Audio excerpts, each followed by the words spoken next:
back to another edition of Capital Auto Coaches Talk. My name's Rory McGorn, and very pleased to welcome in the head coach of the Melville Millionaires, Mike Rooney. Mike, how are things going over there in Melville? Oh, we got our little shot of winter, that's for sure. Yeah, we certainly did. And just want to jump in to this year. I know it's not much of a sample size, Mike, and of course, we all wish that we could be still playing hockey, but you enter the Melville Millionaires, you're able to get some fingerprints on the roster, a few games in the books, and just how has that little sample been as your first year head coach of the Melville Millionaires? Pardon me. Well, I think with everything going on, it's certainly been challenging, but at the same time, you know what, we use the opportunity to really get to understand what we have and what we don't have, and that means on the ice and off the ice. So that part's been fine. You know what? Certainly, we'd like to still be playing, and we would have certainly found out what we had and found our way through things playing as well. But this time off gives us an opportunity to do a few more things. Absolutely. I can imagine for any coach, just the eagerness to get back on the ice and patiently wait this, but I can't even imagine what it's like for a first-year coach who's trying to establish himself with the team and really get their hands on not only their team, but the league itself. How do you deal with the frustration of coming in and trying to, have your voice heard as the new coach and then have it all shut down? Well, you know what? It's probably not much different than, if you're a 10-year guy, you build relationships with the guys through the summer. We had a lot of conversations, and until you actually get in the trenches and get in the wars, you really, don't develop the same relationship. And we were getting there.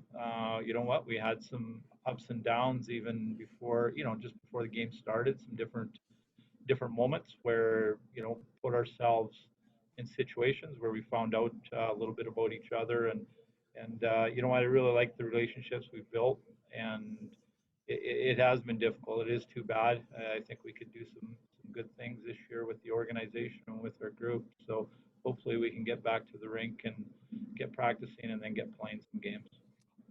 Yeah, wholeheartedly agree. Can you take us back to a little bit about before your time here with the Melville Millionaires and just sort of your coaching history in the past?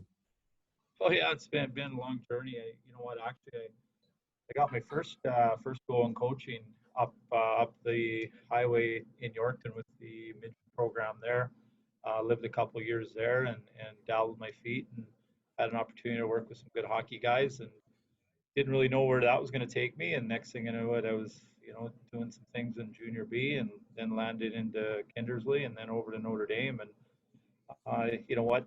After that point, I was back in, helping a little bit in some consulting type things. Even in my scouting days, I'd fall back and do some things with, I did some things with Weyburn Red Wings, and a strong relationship with Bob Beattie. So wherever he went, I kind of, was kind of hanging around or keep a note on what Bobby was doing. So that was, since those days, I've been away from, the coaching, so to speak, in the Saskatchewan Junior League, and it's good to get back. I've got family roots here in the league. My dad drove bus in this league for about 25 years, and my boy had an opportunity to spend his 19-year-old year here, a little bit interrupted with a broken ankle, but so we're an SJHL family. I grew up watching the league, and the Weyburn Red Wings, as much as I hate to say it, were my team as a kid, and still have fond memories there. So.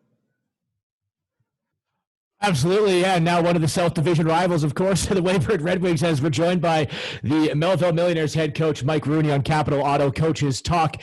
One of the big talks, obviously, before the season was the WHL players coming in, and you didn't hesitate to bring in a couple big guns. Just what went into that decision, and did you experience any backlash or the conversations that went throughout the room of bringing in guys like Reese Newkirk or Jaden DeRoe or such that were lining up for Melville this year to start the season? Yeah, you know what?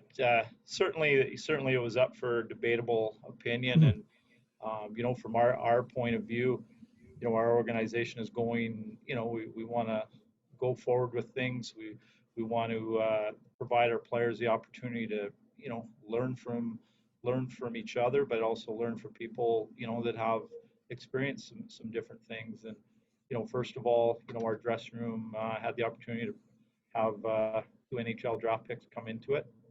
They're really good people, and I think that's part of the thing that maybe got lost a little bit. So they were really good people. We had other individuals that come in that are also really good people, and just in the peer group of everybody else in our room.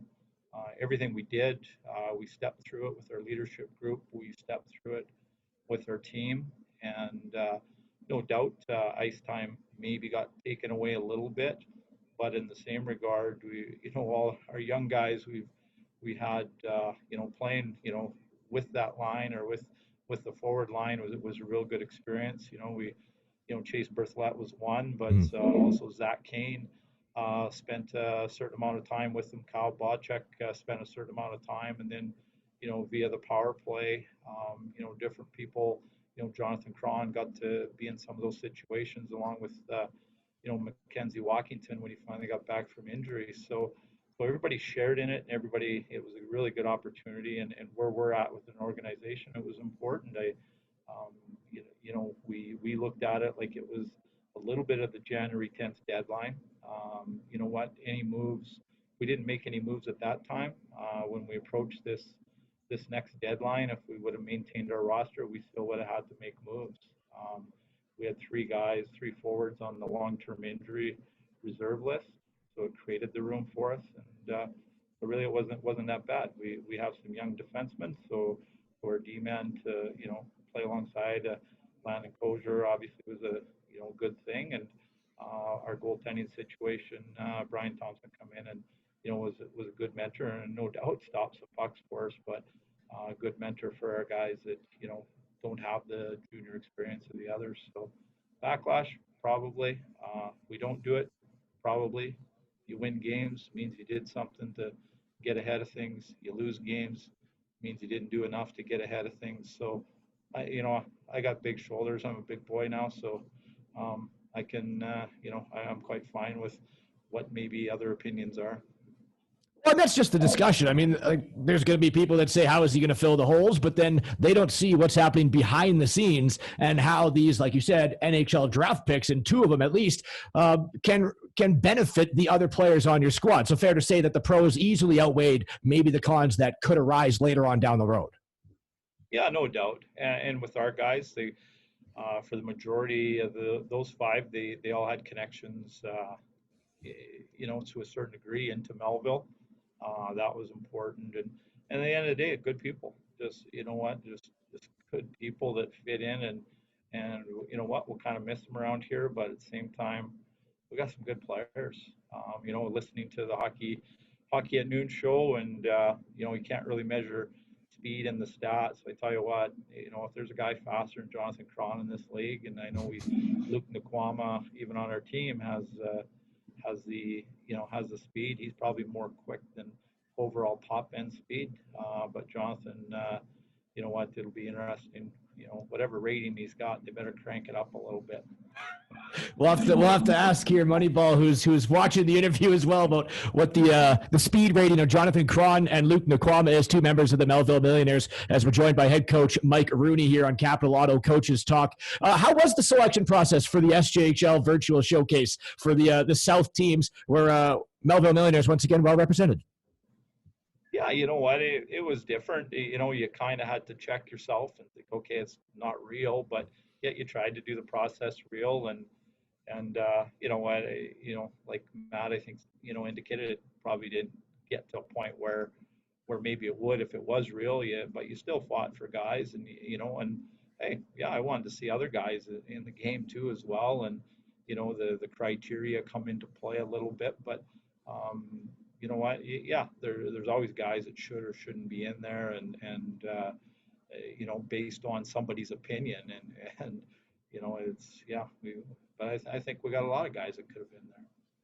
100%. And one of them that is in there, and it's the final question for you. I just want to ask what it's like having a player like Luke Nakama on your roster, one of the veterans of the Melville Millionaires. And not only that, but he was your nominee as the RBC Community Ambassador. So not only as talented off the ice, but special off the ice as well. What's it like having him in your organization? You know what? Real good. Luke, he was kind of the lead point of our leadership group. He's quiet by nature, but at the same time very respectful.